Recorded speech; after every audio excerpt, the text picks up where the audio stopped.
Today, in this ChatGPT SEO Masterclass with Matt Diggity, one of the world's biggest names in SEO, we'll be talking about the future of AI, what Google will do in the next updates. I'll be asking him some questions he's never been asked before. And we're going to talk about some of the best actionable ways to take advantage of AI and SEO so that you can grow your website, get more leads, get more traffic, and increase the amount of money that you make from SEO. Let's get into it. Is SEO dead? Is SEO dead? Geez, no foreplay, Julian. I don't think SEO is dead. I think there's a threat on the horizon. Not to sound very doomsday, but I do think that the way that we search for information on the internet is already archaic, and it's going to show that self to be like even more archaic as years come by, especially with AI. Like, think about how we search for information. We search for something in Google. We're presented with a list of possible places you could find that answer. Then you're there to search through these things. A lot of them have way more words than are required to find that answer. And then you have to judge and decide, was that truthful or not? Did I trust that enough to find my answer? I think once AI gets more adopted and gets better, that's going to be the way you find information. You ask it a question, you get the answer from an AI. And it's not me that thinks that way either. Mark Andreessen's been quoted to say the same exact thing. He's one of the quote founders of the internet. So you think he'd be probably attached to the way things are right now, but even this is going to go eventually. Then I don't think we're like screwed. I don't think folks like you and I are screwed if that happens. Like, let's say websites become obsolete. Who's in the best position to take advantage of all the new opportunities that are going to come up is the entrepreneurs that were closest to this change the whole time. The people like you and me. There's no other profession on the internet except for maybe AI coders that are more familiar with AI and all the opportunities that can bring up. Plus, we're entrepreneurs. We've been practicing these like product market fit and like building teams and all these kind of muscles that are going to be required to take advantage of these new opportunities that come up. So I like it. I think we're fine, but we got a good 5 or 6 more years. Have you tried actually trying to rank inside ChatGPT or inside Gemini, if that's the future of it? Have you tried like gaming the system in any way? I haven't thought about it at all because as far as I'm concerned, at least ChatGPT models are only trained up to January 2022, or I could be completely wrong. I think they launched a recent update last year where it's updated to like April 2023. But if you look at Gemini, for example, if you ask him who's a parasite AI SEO expert, right, it will come back and say, there's one name that stands out, Julian Goldie. And then it's like a sales page for me and my name. Yeah, as an expert. It's crazy. That's pretty cool, man. So again, opportunities coming up. Who's in position to take advantage of it? Literally the guy I'm talking to right now. Like, we're going to be fine. Yeah. So if you were, say, in the niche site game, do you think that's over? I am in the niche site game. This is like how I got started in this whole business in the first place back in 2009. It's not looking good right now. That said, it's not like we haven't been here before. If anyone remembers the Medic update, December 2020 core algorithm update, these are both updates that completely bulldoze content sites, niche sites, authority sites, affiliate sites, whatever you want to call it. They can completely bulldoze it. And so what happens during this time? People quit, people get frustrated, they move on, they say SEO is dead, affiliate sites are dead, whatever. And what do people like you and I do right around now? We get testing. We start figuring out what is the one thing that Google changed their algorithm. And if I figure out that one thing, then it's time to make a lot of money. So I think what happened with the helpful content update in September 2023 is Google, it went out after unhelpful content in general, but in the niche site game, a lot of people were just reporting annihilation. So there must be some point or some way that they're identifying what is a niche site and what's not a niche site. Maybe if we're looking at a scale, right? This is a website that's absolutely not a niche site. It's a e-commerce business or something like that. Here's a website that's 100% a niche site. So what is this in this gradient? What is the deciding factor that the algorithm figures out what that is? And so far, what I've looked at and a lot of sites that I've looked at that have survived, a lot of sites that I've looked at have failed. Some key defining characteristics have been brand search volume, traffic diversity, and monetization diversity. And so I think once this thing is figured out, I'm excited because I know what happens right now.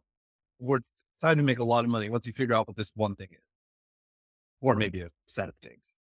Yeah, like right now the SERPs are crazy, right? So for example, I don't know if you saw the Glenn Allsop report recently, where he talks about out of 10,000 product reviews, 77% of the time, forums are ranking, and 97% out of that 77% is Reddit ranking.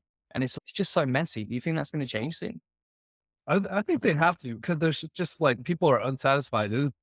It's not just us that are like, oh, my search are lost to the forums and Reddit and all this kind of stuff. Like normies are complaining about the results in search and Google right now too.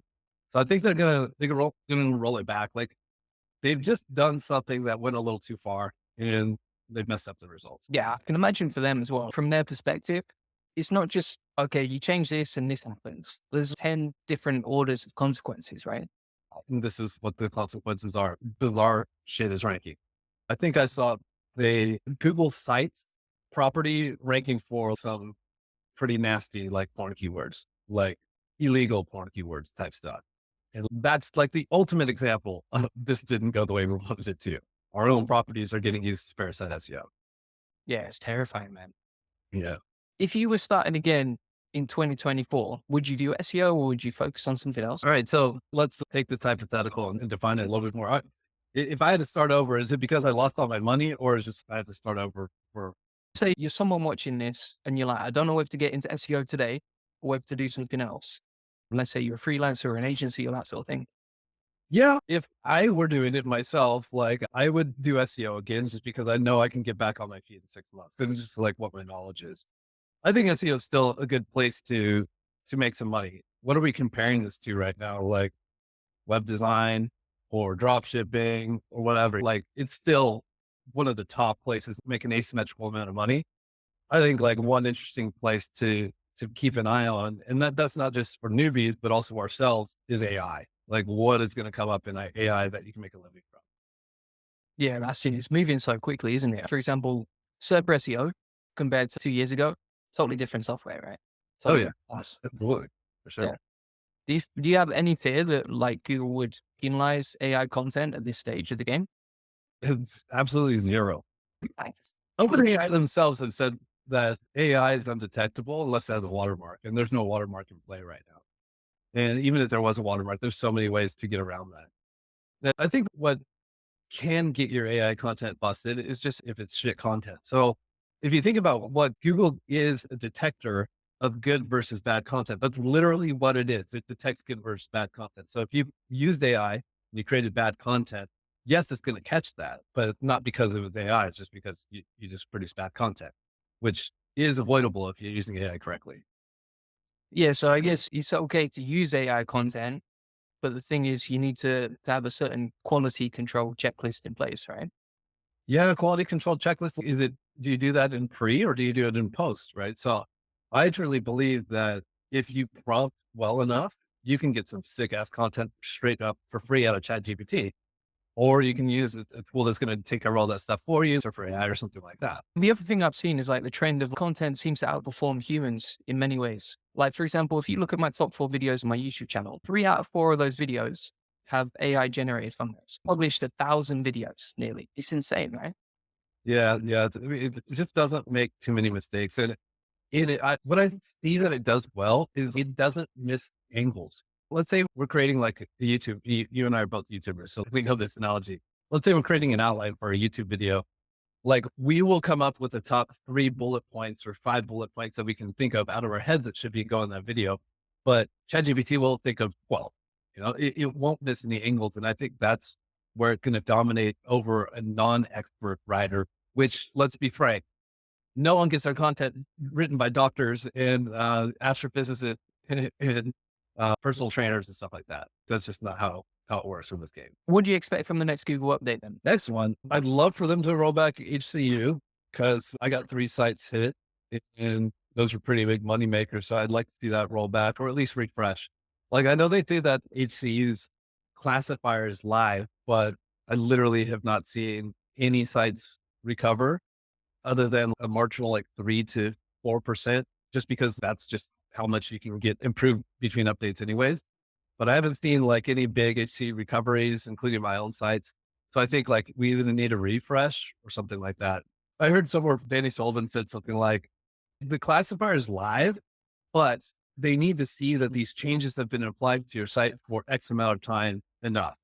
And so And what is X amount of time? We had the update was in September. So if you literally changed everything that was wrong on your site that same month, still 5 months isn't long enough. So like that just leads me to think like we need an actual algorithmic rollback or a refresh or something like that. But yeah, ACU, that'd be nice to see. I do think that they're going to hit parasite SEO eventually. We've seen that they've made some inches towards that a little bit.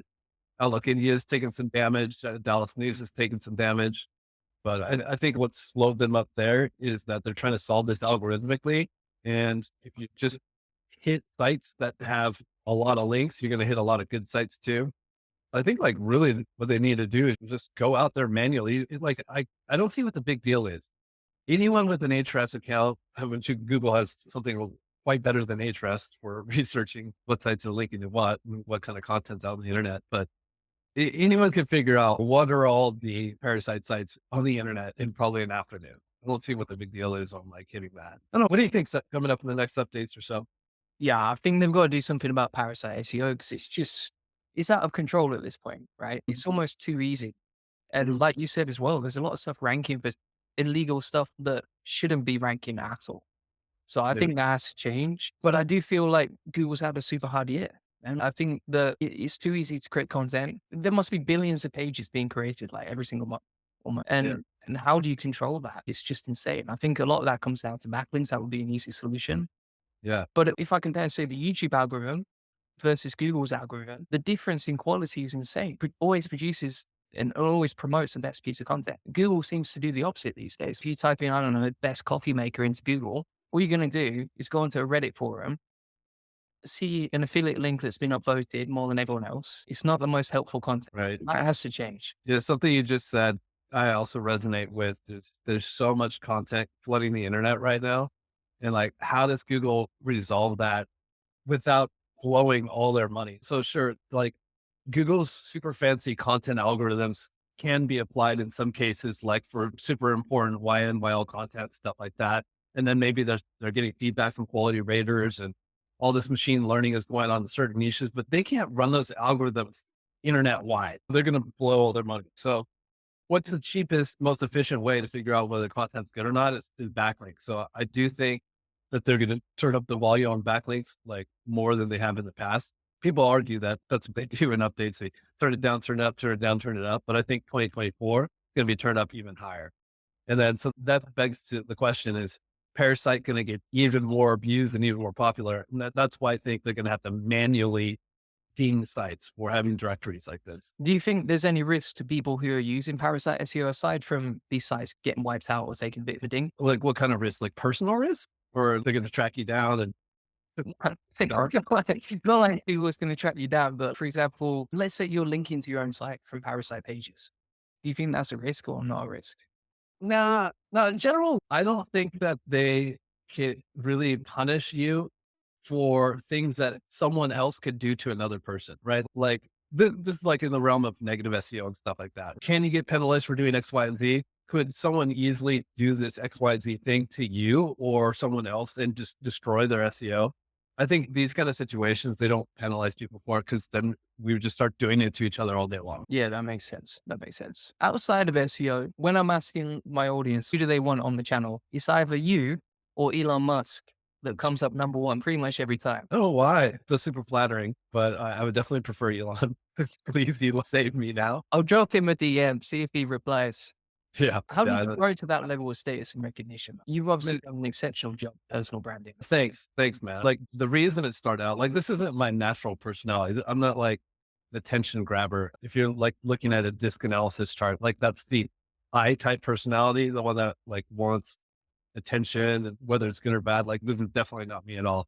It came about as I went to a business partnership with someone. Their job was operations. My job was to make sales. And then I started blogging and I started noticing that like the blog was getting attention, but people started coming to the website more to see what I had to say rather than the content or what was being sold, et cetera. So like a personal brand was an accident. And so I just figured out my own way of doing it, which is to give test backed, use my engineering background to test out the algorithm in a controlled testing environment to get real facts about what was working or not, rather than pardon my language, but there's a lot of good SEOs out there that are just, this sounds like it works this way. So let's make a whole career out of saying this or that works. What is, I think people resonated with, no, this is real data here. This is real math that's showing what's happening here. And so I just doubled down on that. I also noticed one other thing that worked was not complicating things like super, super bad, like not using all the crazy jargon. Try and explain something complicated in the most simple terms possible is going to allow you to reach and help the most people.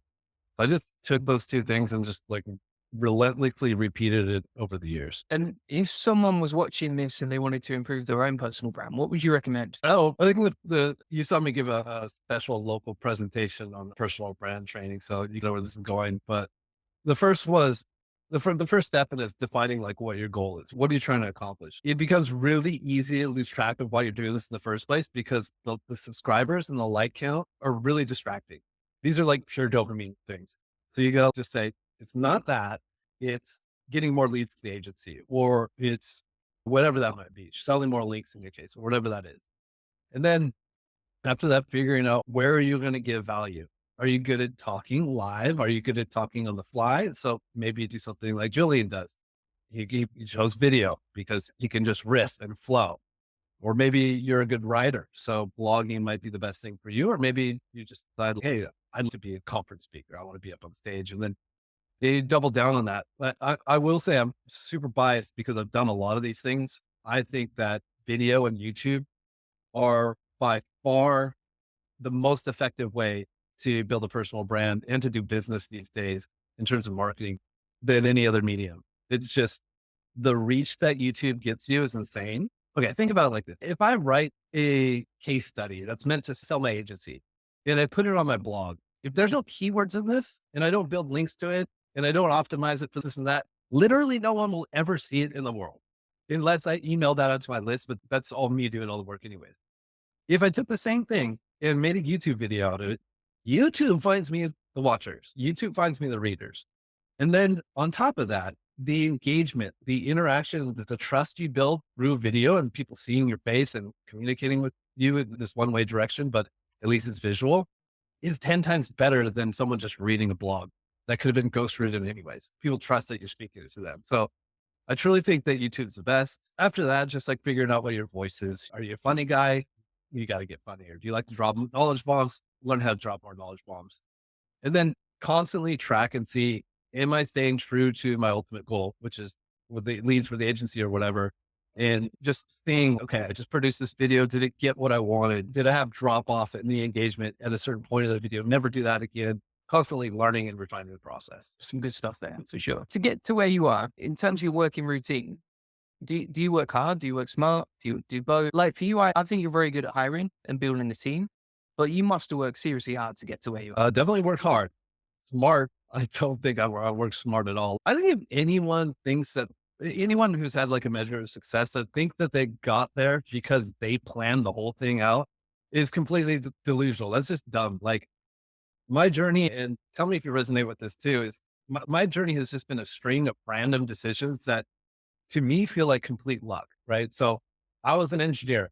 Engineering was just shitty enough for me to say, I can't do this anymore. I got to quit the whole thing and move to Thailand. Chiang Mai in Thailand just happened to be the SEO capital of the world. So like, okay, I'm not going to retire here. I'm going to get into SEO more.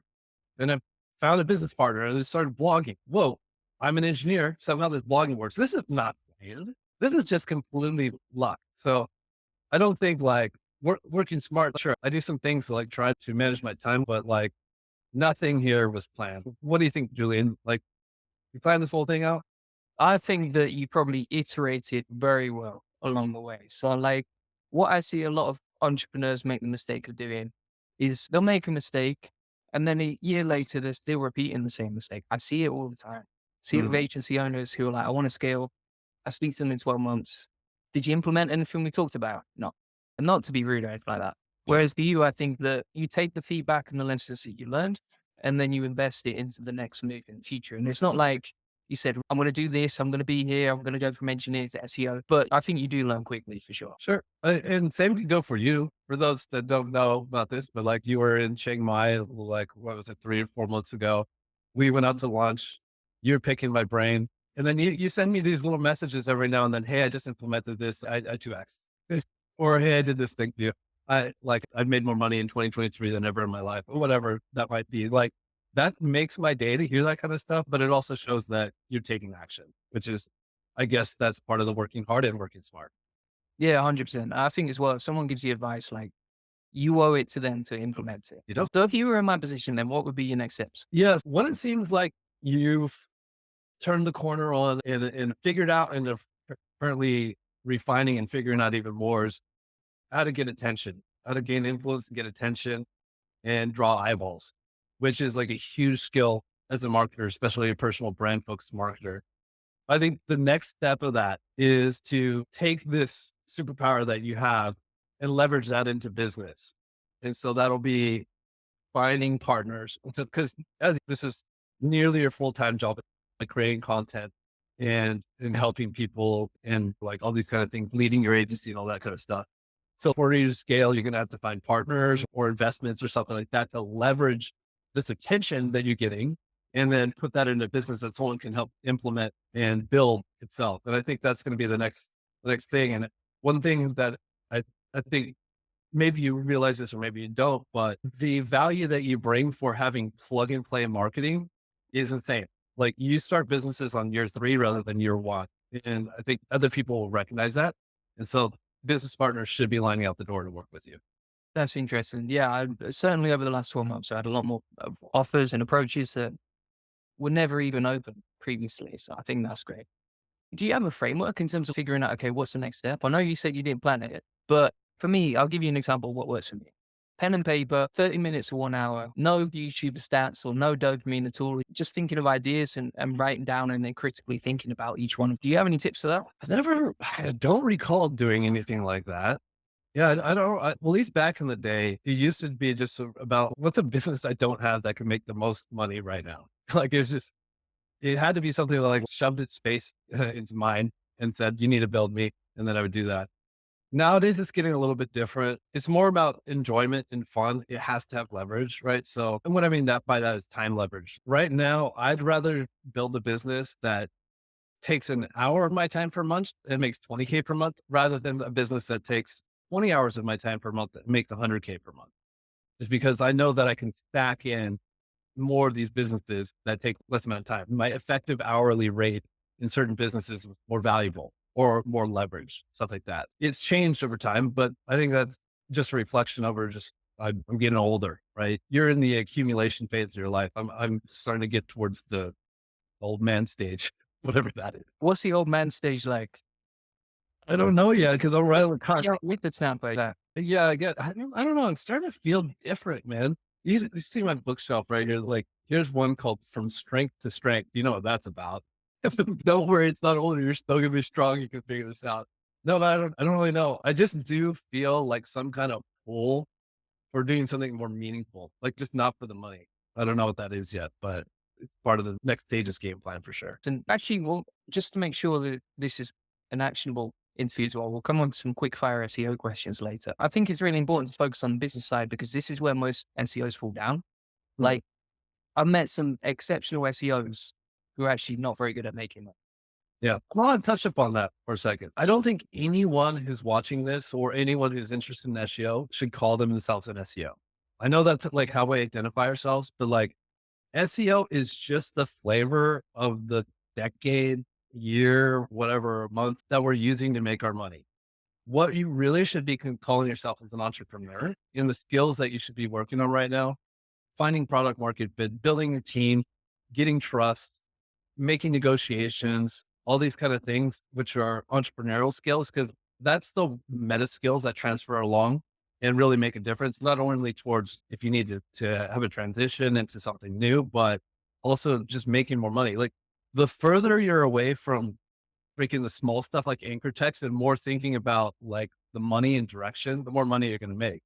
And that goes in line with you saying like most SEOs, are not good business people because they're too focused on the small stuff. You got to continuously look upward and build those business skills. Yeah, get out of the weeds for sure.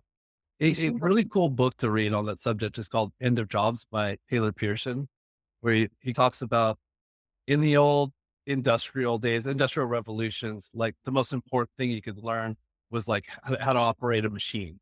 And that was the pivotal thing that would bring you from one class to another. And then in the last 100 years, it was education, right? Like we see it in the 20th century, like the higher your degree, are you a Harvard graduate, whatever this higher degree, the level of education you have is the thing that's going to bring you to the next stage. Now it's entrepreneurship, and entrepreneurship is easier than ever to start a business. There's so much information on YouTube. There's so many tools. You can create a website with, you don't even have to write content anymore. The content is press button now. Like all these things that were made it sticky to start a business or just don't exist anymore. So it's way easier to be an entrepreneur now. And so that's the thing you want to double down on, because entrepreneurship doesn't get replaced by AI. Yeah, 100%. That's true. Actually, that's where the value is added too. Mm. It seems like you've built up quite a large skill set as well, right? Where SEO is just a tiny part of it. But for example, YouTube, hiring, public speaking, even the stuff that nobody talks about, like community building. Like I know in Chiang Mai, for example, you're good at getting people together as a community and then organizing events or masterminds and that sort of thing. What skill set are you trying to work on right now? I'd say creating experiences. So this is something I picked up from Chiang Mai SEO. There's something so satisfying, rewarding about crafting an experience for other people and it going the way you wanted it to. And people get to see what it's like to do this list of curated things that you thought would be amazing for them to experience. And that's why Chiang Mai SEO has lasted so long, besides it literally killing me. It took me about a month to recover from Chiang Mai SEO. There's something energetically that it just ruins out your life. But yeah, like creating experiences is super interesting to me. And that's something that, like, again, in this whole second half of lifetime thing, I think that's what I'm going to double down on is experience creation. Yeah, I remember you saying if you want to make money, don't run an event. There's a million other things that can make you more money with a less amount of time, but less amount of energy too. Yeah, because the amount of people who've said to me, like, you should run an event, you should set up an event, blah, blah, blah. And I'm like, I don't think that's the best way to do it. Unless you're just interested in creating an experience for people and bringing people together. Yeah. One thing that they say is that an event, like you have no idea how much this brings to your brand and amplifies your brand and allows your businesses to convert leads better and all that kind of stuff. But that's also the point. You're right. I don't know how much this is adding to my businesses. Everything else I literally do. And I can run ads and I know how much money it makes. I can do SEO. I know how much money it makes. So even the hidden upside of doing the events isn't really apparent. And that's an issue with it. But you got to do it for the love. And the love is so big from doing a good event that it does make it worth it, despite it not being the best use of your time as far as money making goes. That makes sense. And coming on to events, like I know obviously, for example, you've invested in Center for SEO, you've got multiple agencies, you've got an event. It seems like you've built out a whole ecosystem within SEO, maybe more than anyone else has, or certainly in the top 1%. What's your strategy on that? Something got into me like in 2018, 2019. So most of these businesses were started around then, like Authority Builders, the Search Initiative, Chiang Mai SEO Conference, Surfer Investment, like all that stuff happened around this age. And I think it was a matter of me recognizing I have eyeballs. I can do a lot more with it rather than at the time. I think the only business I was really monetizing was a PBN business called Diggity Links and then doing SEO coaching. And I just saw, here's my friend, they do courses. Here's my other friends, got a white lap, had link building services. There's an SEO agency. Like I can have all this stuff too. I just need to find the right partners to do this kind of stuff. And the, yeah, another thing I realized is there's a book called Traction. I'm sure a lot of you guys have read it. And there's this concept of visionaries and integrators. Visionaries is like Steve Jobs. Steve Jobs can come up with the iPhone. He can figure out how to package it. He can figure out why people are going to like it. The 1,000 songs in your pocket, all these little slogans. He's great at that kind of stuff. But he needs a Steve Wozniak to actually do the code, to build the teams, to implement the vision, stuff like that. I realized my mindset is over here. And in order to build all these businesses, I need to find the integrators. So behind it, like literally every single one of these businesses is someone that's carrying it out, who's the COO, for example, and they're getting paid handsomely for it. And it's a good win situation. Yeah, that makes sense. Makes sense. But who do you typically learn from? I've seen you quote, for example, Naval Ravikant. Yeah. He's sweet, huh? You read his book, The Almanac? He comes up with all sorts of mind blowing stuff, right? Yeah, he's so good. He's so good. I'm just constantly reading. In terms of SEO, I would say some mentors I had was this guy, Mark. He was on Alex Becker's forum back in the day. He really taught me a lot about monetization.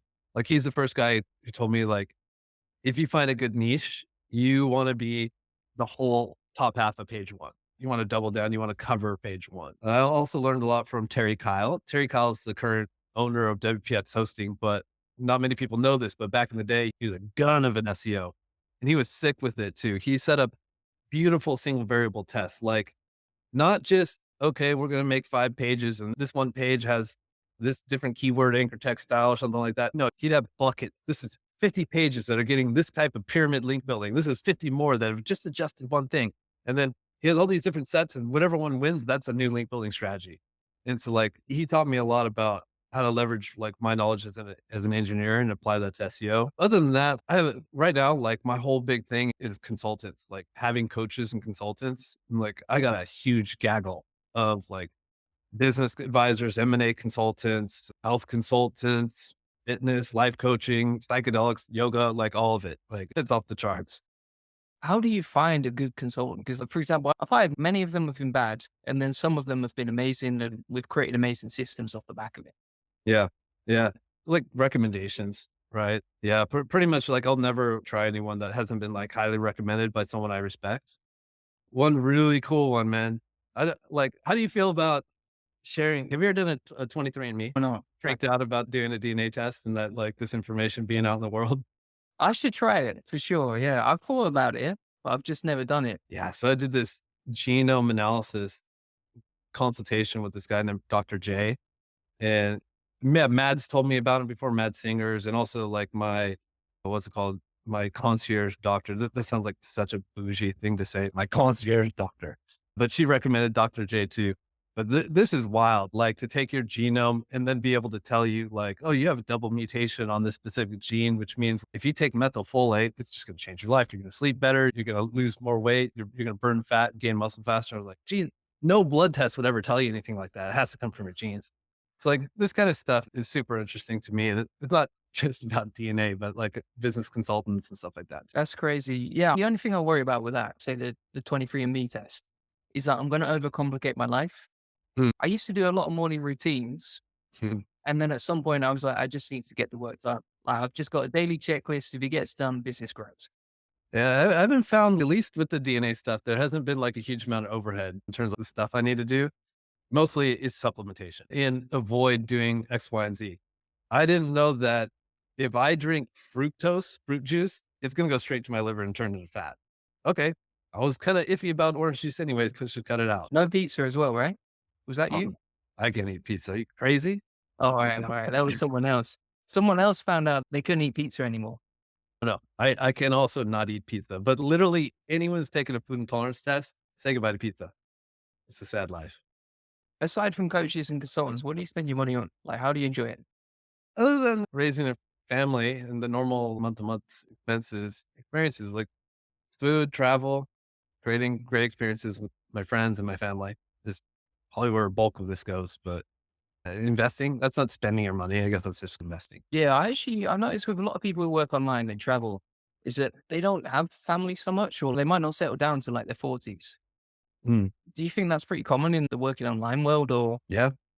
Yeah. Right now, there's a wave of people getting married and having kids in our community, but they're getting up there. They're in their mid 30s and 35s and stuff like that. Yeah. I think just, what do you think that is? We've found a way to make money online and at any time we want. And so like we've tasted freedom. So the last thing you want to do is give that freedom up. Maybe, I'm not sure. Yeah, I think it's something about having a lot of freedom and then maybe being slightly avoidant to committing to one thing. Oh yeah. Yeah. Yeah. Do you have a girlfriend right now? How can you have a girlfriend in a place like Bangkok? Yeah, I'm single. I'm single. Yeah, yeah, yeah. You know, I broke up with my ex in August last year. All right. And you're probably pretty happy right now.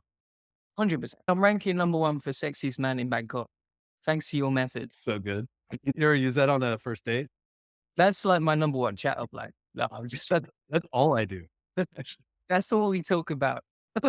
Being an online influencer, right? And obviously you have a big reach. And even for me, I probably have less than half the amount of subscribers you have. People still recognize me, even in Bangkok or wherever I go, which is amazing. But do you ever worry about security or anything like that? I don't worry too much, but I think subconsciously I do because I try not to signal that I have a lot of money, like in videos or anything like that. I don't. By the way, I don't have any money. I'm dead broke. Yeah, there's nothing to see here, nothing to steal. But I don't feel too worried about it, and I do appreciate it. What party doesn't like to be recognized at the airport? Feels Uh, great. Yeah. I think we're far from the level of fame that would be annoyed by that kind of thing. Like Joe Rogan trying to eat dinner and someone making them take a selfie with their kids and stuff. We're far away from that. Yeah. Typically it just makes it easier to like start conversations with people at events. And additionally, it's like you connecting with your own tribe, right? Like with SEO people, I always get on with them, always have good conversations with them. So Mhm. it just makes it easier. Yeah, agreed. I know we talked previously and you've mentioned publicly about cutting down on YouTube videos. Are you planning to retire in the next few years? Retire. I don't think I'll ever retire. I don't think I'm ever going to be the guy who's just, let's just read and golf every day. That's just not me. It'll change. I'll start working on more passion projects and stuff like that, but retire's not going to happen. I do say myself, and I think I know what this business is, but I'm not going to say it right now, but I do see like what the passion project will be. And it is about service. It is about creating experiences. And I wouldn't care if it didn't make money, as long as it breaks even, I'm fine with it, but it doesn't need to make money. It's just icing on the cake. That's amazing that you got to that point. Yeah. Let's see. That's cool. If you had to pick one, who's the best SEO in the world? One, you're going to give me so much trouble. I can't say that, but let's just say choose anyone in my testing group. So I have a testing group that we meet every Friday and we share like things that we've surfaced out of the algorithm or things we've learned. And so any one of these guys is gone. Corey, Yashir Gafferlu, Kyle Roof, Robert Nischel, Michael, like all these guys are just absolute guns. Have you ever been worried Google was going to target you? No, because I know what they look for. It's when you embarrass them. It's when you like absolutely insult them and embarrass them. I've only seen them take action on people personally once or twice. Kyle got it once. And I think that was because of like Lorem Ipsum thing. They're just like, that was too far. It seemed pretty clear that they identified what his test sites were in ways that wouldn't have been accessible to any other person besides someone like Google has that data. And as far as I know, I think Charles has been personally targeted. I think like he usually had like charlesfloat.com and like that just doesn't exist now. I think he had to move to .co.uk or something. Yeah. So man, I just learned there's no, yeah, just don't embarrass them and they're not going to go after you. But at the end of the day, I also don't see any value. Okay. I do see how it's tempting because a lot of people can get behind this idea. If you're like position Google as they're the bad guys and we're like Robin Hood stealing from the rich, giving to the poor, that's a good story that people can get behind. But I also look at the end of the day, like I respect Google and I'm very grateful for them existing and for me to be able to find a way to make money outside of being a depressed guy engineer in a cubicle. And so I don't think they deserve any of my insult. Yeah, I think that's a great video testimonial. They should put that on the front page of Google.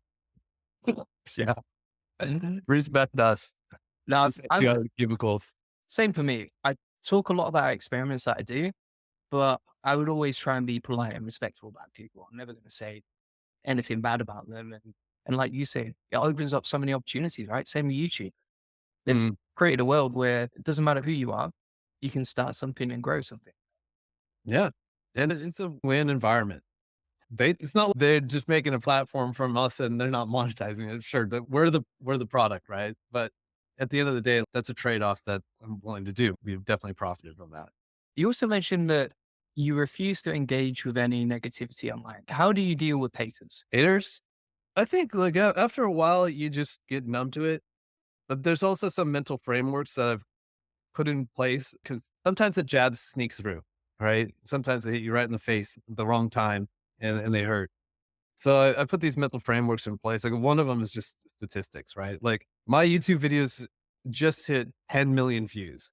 Shouldn't it be a guarantee that I pissed off at least one person that doesn't like my face? That's statistically a guarantee. that someone didn't like it. So it just means I have good reach and I should be proud of that. Another mental framework is I like to imagine that there's like good and bad people in the world. And if someone who's going on to YouTube comments and saying, F you, I hope you die in a fire, right? Are they a good or a bad person? They're clearly bad. So if they were in my tribe, that would be a bad thing for me. So I'm glad that they have said that they're not me and I'm the good guy and they're the bad guy. But it does sting. It must be ramping up for you, right? Oh, I get it every day pretty much, honestly, but I just see it like you as a confirmation that I'm reaching a lot of people and making an impact. Because Yeah. when my videos were getting like 200 or 300 views, zero haters. But I will also say that the amount of messages I get pretty much every single day of people saying thank you or you've helped me so much and that sort of thing makes it all worth it too. Yeah. It's just a shame that we're wired in such a way that you can get 100 good comments and they're like, oh, cool. Thanks for that. But one bad one is like, oh God, I'm a terrible person. Yeah. But I guess this is the downside of not being an ego psychopath, egomaniac psychopath. So I'll take that. Yeah, and I think as well, you get kind of desensitized to it, right? So like the first time, it might ruin your day. And then the second time, you're like, oh, this isn't great. And then now I see it and I'm like, all right, doesn't matter. Thank you. Yeah. Yeah. Sometimes I screenshot the really good ones and share them to my friends. We call it mourn of the day.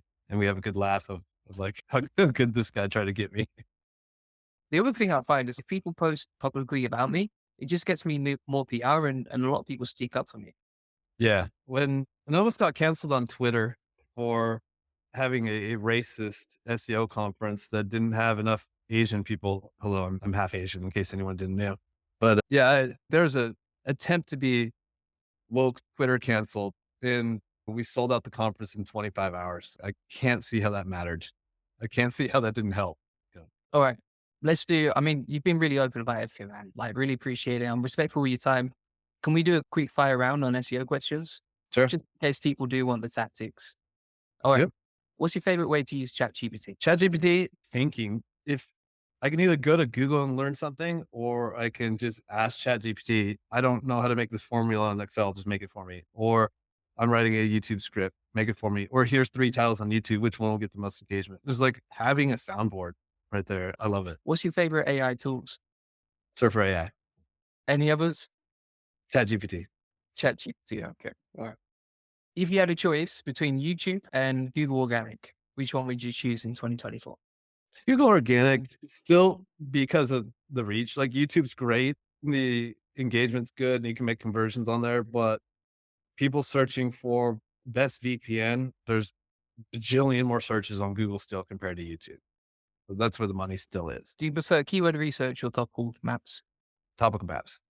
Why is that? Topical maps is just like a superset around keyword research. You're going to get the keyword research done anyways. Topical maps is going to give you more.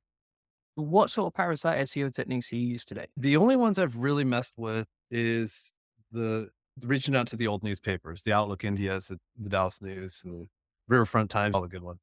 I haven't tried Medium. I haven't tried the free ones like LinkedIn, Medium, all this kind of stuff. I just used the pay me $1,000, $3,000 and post your post up. Makes sense. And what are your favorite SEO tools? Surfer, Ahrefs, and what else? That's really most of what I use. Bear in mind, like we talked a lot about finding partners and stuff like that. Like the operations nitty gritty, the guys that are using Screaming Frog, they exist in my company. It's just not me. Awesome. What else you want to mention before we go? No, just thanks for the opportunity to share. I really want to say thank you for thinking of questions that might interest me, not just what's the best anchor text to choose for a backlink, all that kind of stuff. So thank you for that. And I wish you the best of luck and keep in touch, man.